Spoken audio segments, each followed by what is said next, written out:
Russia నుంచి చమురు కొనుగోలు చేసే దేశాలపై 500% టారిఫ్ విధించడానికి అమెరికా రంగం సిద్ధమైంది.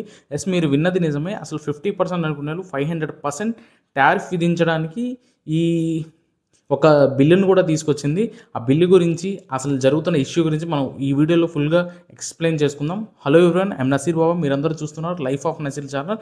రష్యా నుంచి ఎవరైతే చమురును అత్యధికంగా దిగుమతి చేసుకుంటున్నారో ఏ కంట్రీస్ అంటే చైనా, ఇండియా, బ్రెజిల్ కంట్రీస్పై 500% టారిఫ్ విధించడానికి అమెరికా రష్యన్ శాన్సస్ బిల్ అంటే రష్యన్ ఆంక్షల చట్టం 2025 అనే ఒక పేరుతో ఈ చట్టాన్ని తీసుకురావడం జరిగింది.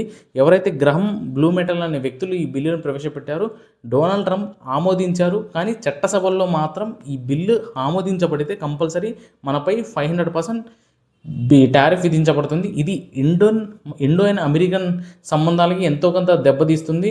మనకి ఎలాగైనా 50% టారిఫ్ వల్లనే చాలా నష్టం జరుగుతుంది. ఇంకా 500% టారిఫ్ అంటే చాలా చాలా చాలా నష్టం జరుగుతుంది. అసలు పుతిన్ కస్టమర్లపై ఏదైతే టారిఫ్ విధిస్తే ఈ ఉక్రెయిన్ యొక్క యుద్ధం ఆగిపోతుందనే ఉద్దేశంతో మాత్రమే ఈ పనిని చేస్తున్నానని పుతిన్పై ఒత్తిడితో మాత్రమే చేస్తున్నానని డొనాల్డ్ ట్రంప్ చేశాడు. ఇంకా డొనాల్డ్ ట్రంప్ తెలివి ఏంటయా అంటే అతను రీసెంట్గా వెనిజులాని ఆక్యుపై చేశాడు. మీకు విషయం తెలుసు.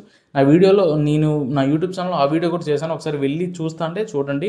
ఆక్యుపై చేశాడు. అక్కడున్న natural gases, crude oil, gold, ఇలాంటి న్యాచురల్ గ్యాసెస్ ఎక్కువగా ఉన్న కంట్రీ ఏంటంటే వెనిజులా నుంచి అతను క్రూడ్ ఆయిల్ని సప్లై చేస్తానని ఒక బిగ్ స్టేట్మెంట్ ఇచ్చారు.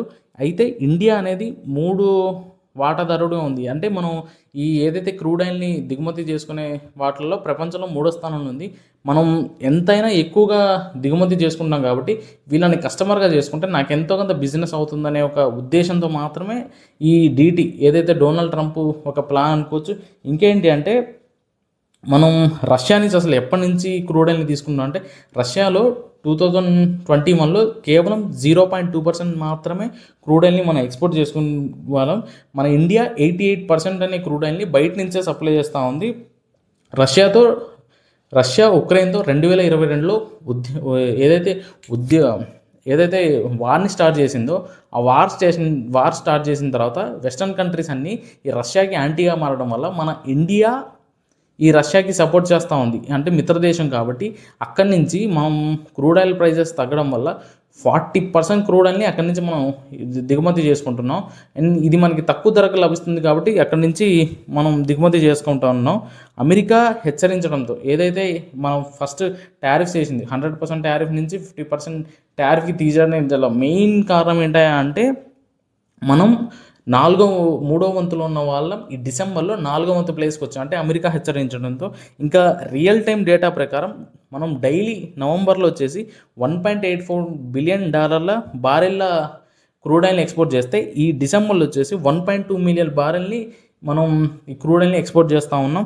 ఇంకేంటి అంటే రష్యా యొక్క శాంక్షన్స్ బిల్ ఇంకా చూసుకున్నట్టయితే రష్యా యొక్క మ్యారినేరా నౌకని ఈ అమెరికా వాళ్ళు స్వాధీనం చేసుకున్నారు.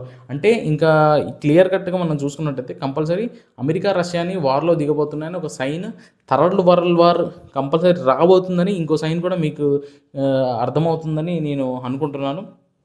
ఇంకేంటి అంటే ఇంటర్నేషనల్ సోలార్ అలయన్సెస్, మన ఫ్రాన్స్, మన ఇండియా యొక్క సోలార్ అలయన్సెస్, మన 2 దేశాలు కలిసి ఈ సోలార్ అలయన్సెస్ని ఏర్పాటు చేసుకున్నాయి. అక్కడి నుంచి కూడా అమెరికా వైదొలగడం జరిగింది. ఎందుకంటే యాంటీ అమెరికన్, మన అమెరికాకి ఈ అలయన్సెస్ వల్ల ఎటువంటి లాభం లేదు, మన అలయన్సెస్ వల్ల ఎటువంటి లాభం లేదనే ఉద్దేశంతో ఈ అమెరికా వాళ్ళు బయటికి వెళ్ళిపోయారు. ఇప్పుడు ఇండియా యొక్క పరిస్థితి ఏంటి అంటే ఇండియా అనేది న్యూట్రల్ కంట్రీ, ఎటు కూడా మొగ్గు చూపదు, ఇటు రైట్ అని చెప్పదు, ఇటు లెఫ్ట్, ఇటు రాంగ్ అని చెప్పదు, న్యూట్రల్గా ఉంటుంది. కంపల్సరీ మన ఇండియా రెస్పాన్స్ ఎలా ఉంటుందో ముందు మనకు చూడొచ్చు. ఇంకా ఇన్ఫర్మేషన్ వస్తే నేను షార్ట్స్ వీడియోలో అప్లోడ్ చేస్తూ ఉంటాను. కంపల్సరీ సబ్స్క్రైబ్ చేయండి. ఇంకేంటి అంటే మన ఇంటర్నల్ గ్రోత్ మీద మన ఇండియన్ పీపుల్స్ అంటే మన ఇండియన్ ఎవరైతే రాజకీయ నాయకులు వాళ్ళు కంపల్సరీ ఇంటర్నల్ గ్రోత్ మీద ఎంతో కొంత డెవలప్మెంట్గా చేస్తా ఇంకెంతో కొంత మారొచ్చు. కంపల్సరీ ఇండో అమెరికన్ సంబంధాలు దెబ్బతింటాయి. ఈ దిగుమతులు ఎగుమతుల మీద ఎంతో కొంత, ఇంపోర్ట్ ఎక్స్పోర్ట్ మీద ఎంతో కొంత దెబ్బతింటుంది.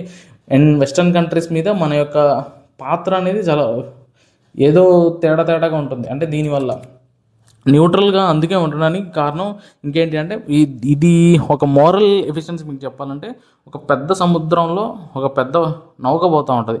ఆ నౌక పక్కన చిన్న చిన్న పడవలు పోతూ ఉంటాయి. ఆ నౌక అనేది తన డైరెక్షన్స్ మార్చుకునేటప్పుడు అలల ప్రభావం ఈ చిన్న నౌకల మీద పడుతూ ఉంటుంది.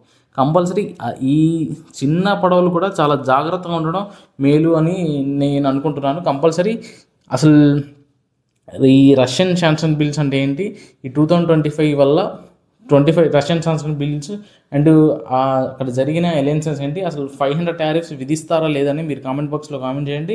అసలు మీకు ఈ వీడియో మొత్తం కంప్లీట్గా ఒక రఫ్ ఐడియా ఈ 500 టారిఫ్స్ మీద మీకు వచ్చిందని నేను అనుకుంటున్నాను.